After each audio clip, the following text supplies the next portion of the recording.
पैसा कुछ खतवा में डाल दाए मोदी जी। पैसा कुछ खतवा में डाल दाए मोदी जी। नहीं तो चुनौआ तनी सटार दाए मोदी जी। नहीं तो चुनौआ तनी सटार दाए जोगी जी। वर्ग फुलू के चक्कर में न मुर्गा केहू खात बा। 600 रुपया किलो देखा बकरा बिकात बा। प्रत्याशी गरीबवन के संभार लाए जोगी जी।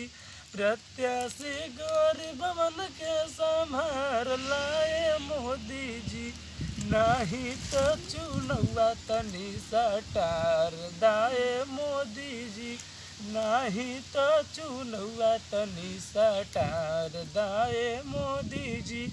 घरे घरे गोइल रहनी ओट मांगे अपना।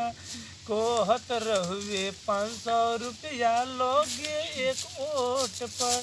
बतावा हम कहाँ से देब 500 रुपया। प्रत्याशी गरीबवन के संभार लाए मोदी जी। नहीं तो चुनौआ तनी सटार दाए जोगी जी।